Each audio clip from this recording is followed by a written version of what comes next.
Un ratito. ¿Ya? Ahora, dale. Un ratito. Ya. ¿Ustedes me dicen? 3, 2, 1, va. Saludos amigos, les habla su amigo el pastor Fidel Castro. Representamos a la Misión Redención, que está al servicio de Dios y de ustedes también. Hace algún tiempo, hablando con una persona a quien estaba dando consejería y con la cual tenía cierta confianza, le dije, el problema es que tu familia es como los locos Adams, ¿no? Dando una enseñanza en un seminario, les dije a los alumnos que el problema es que hay muchas familias que son similares a la familia Peluche. ¿Qué quiero decir con esto? Que uno de los problemas generalizados a lo largo y ancho del mundo en nuestras sociedades son los hogares disfuncionales. Y vamos a considerar algunos aspectos en relación a los hogares disfuncionales. Como por ejemplo la definición. ¿Qué entienden ustedes por un hogar disfuncional? Cuando hablamos de un hogar disfuncional, nos referimos a una familia que no funciona como debiera, que no marcha como debe de marchar. Es una familia en la que predomina una dinámica lamentablemente distorsionada. No se cumplen en ese hogar las funciones fundamentales de la familia, como son, por ejemplo, el afecto, la comunicación, el cuidado, el ejercicio de roles, etcétera, etcétera. Pero hay otras características adicionales, otros rasgos distintivos de una familia disfuncional, como por ejemplo la violencia familiar, generalmente protagonizada por el padre. Está también la ausencia total y parcial de uno de los progenitores. Los niños están solos la mayor parte del tiempo, porque los padres no están con ellos. Desorganización en la vida familiar, la tercera característica. Esto incluye el caos que hay dentro del hogar, al interior del hogar, en lo concerniente a los roles. Pero también hay parámetros, hay ciertas reglas limitantes que afectan al hogar y lo convierten en un hogar disfuncional. Por ejemplo, la represión, el control excesivo del comportamiento y aún de las emociones de los hijos. Está también el perfeccionismo, ¿verdad? Es decir, se exige de los miembros del hogar una conducta infalible. En tercer lugar, la culpabilidad. En un hogar disfuncional, uno se echa la culpa o busca la culpa en los demás. Por ejemplo, el padre de familia que se enfurece, grita e insulta a sus hijos y a su esposa también porque falta el dinero. La desconfianza, otro parámetro dentro del hogar disfuncional. No se espera nada de las relaciones con los demás, se sospecha de todos y aún de los miembros de la familia.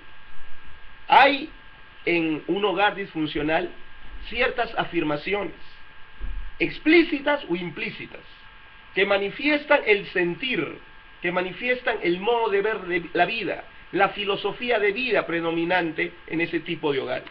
Por ejemplo, los adultos son dueños de los niños. Eso se piensa en un hogar disfuncional. Los adultos determinan de manera infalible lo malo y lo bueno. Los niños son siempre causantes del enojo de sus padres. Se debe evitar que se afirmen los sentimientos de los niños. Imagínense, aquí mando yo aunque mande mal. Es mi vida y nadie debe entrometerse en ella. Son tesis, afirmaciones que muestran la distorsión psicosocial que hay dentro de un hogar disfuncional. ¿Cuáles son las consecuencias? Nada halagadoras, por cierto. En primer lugar, serios traumas emocionales que se generan en los niños, los cuales van a llegar a ser personas muy sumisas cuando lleguen adultos o por el contrario agresivos. En segundo lugar, reproducción del problema en los hijos. Ellos van a ser víctimas o victimarios cuando formen su propia familia. En tercer lugar, bloqueo en el desarrollo emocional y social de los hijos. En cuarto lugar, una tendencia a la dependencia emocional. Y podríamos agregar también la pobreza de vocación, la pobreza de aspiraciones profesionales, académicas, laborales o aún económicas en los hijos. En contraste con esto, la Biblia presenta un hogar funcional, un hogar en el que se cumplen los deberes de cada uno de los miembros de la familia. Ustedes pueden apreciar eso en la Biblia. En la carta que el apóstol Pablo escribe a los Efesios, inspirado por Dios, en el capítulo 5, verso 21, hasta el capítulo 6, versículo 4. Ahí se definen cuáles son los roles de cada uno de los miembros del hogar. Está el deber de la esposa, por ejemplo, cuando Pablo dice, las esposas deben estar sujetas a sus esposos como al Señor, porque el esposo es cabeza de la esposa, como Cristo es cabeza de la iglesia. Ahí se habla de una sujeción legítima de parte de la mujer a su autoridad, que es el esposo. Es una sujeción alturada, porque se compara a la sujeción que los cristianos debemos asumir con respecto a nuestro Señor Jesucristo. Es una sujeción racional, no arbitraria. ¿Por qué? Porque esa sujeción de la esposa a su esposo está autorizada por el orden asignado por Dios a los sexos. Y es también una sujeción indiscriminada. Dice el apóstol Pablo, las esposas deben estar en todo sujetas a sus esposos. Pero el mensaje de la Biblia no es machista. Nuestro Dios no es un Dios machista. Y por eso, para equilibrar la cosa, se habla también del deber del esposo. Y se dice, por ejemplo, esposos, amen a sus esposas como Cristo amó a la iglesia y dio su vida por ella, para santificarla, para presentársela a sí misma como una iglesia gloriosa. De la misma manera, los esposos deben amar a sus esposas como a su propio cuerpo. ¿Cuál es el deber del esposo? El amor práctico, el afecto real, el trato afectuoso hacia su esposa. Este es un amor alturado, comparable con el amor sacrificial y demostrable que nuestro Señor Jesús tuvo por su iglesia, es decir, por su pueblo. Es un amor productivo que beneficia y engrandece a la mujer, y es un amor solidario, por el cual el hombre siente a la esposa como parte de sí mismo, y le prodiga todas las atenciones y cuidados que se prodiga a sí mismo. Es un amor unificante, por el cual los dos individuos se fusionan en una vida en común, sin que se pierda o diluya la individualidad de cada uno. Pero también está el deber de los hijos. Hijos, obedezcan en el Señor a vuestros padres, porque esto es justo. ¿Cuál es el deber de un hijo? Sino la obediencia a los padres, pero practicada esa obediencia con la convicción de que se trata de una acción justa, correcta, atinada, y con la expectativa de que Dios va a recompensar esa obediencia. ¿Y cuál es el deber de los padres? También el apóstol Pablo lo menciona. Y vosotros, padres, no provoquen a ira a sus hijos, sino críenles en disciplina y amonestación del Señor.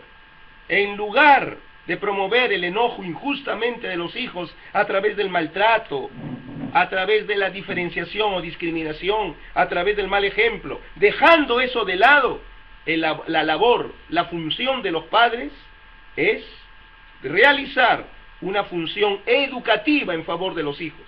Función educativa que está basada en el diálogo instructivo y orientador, pero también en la corrección disciplinaria. Con los hijos hay que hablar, hay que dialogar, hay que comunicarse, hay que concientizarles, sensibilizarles. Y en un momento dado, también, cuando pasen por alto nuestras advertencias, hay que aplicarles castigo físico o privativo. Castigo físico, por supuesto, si todavía son niños. Ahora, ¿cómo se logra esto? Porque es bien fácil predicarlo, pero otra cosa es llevarlo a la práctica. La Biblia dice que cuando tenemos respeto y reverencia al Señor, nos sometemos unos a otros. ¿Saben lo que es el sometimiento? No es una sujeción servilista, no. El sometimiento es el reconocimiento de los derechos del otro. Es al asumir mis responsabilidades con el otro. ¿Cómo podemos nosotros realmente cumplir nuestros deberes y hacer que nuestro hogar sea un hogar funcional? Cuando nos sometamos unos a otros en el respeto a Dios. ¿Quieres que Dios te inyecte ese respeto hacia Él para que puedas promover funcionalidad en tu hogar? Entrégate a Jesucristo, arrepiéntete, confíate a Él. El Señor invadirá tu corazón, producirá una regeneración profunda, un cambio sustancial en tu ser, y podrá impartirte ese respeto reverente hacia Dios, que va a capitanear, dirigir tu conducta, y va a promover que pueda producirse en tu hogar la funcionalidad tan necesaria. Que Dios te bendiga. Ven a los pies de Jesús. Él te dará el respeto a Dios que necesitas para lograr un verdadero hogar funcional. Que el Señor te bendiga.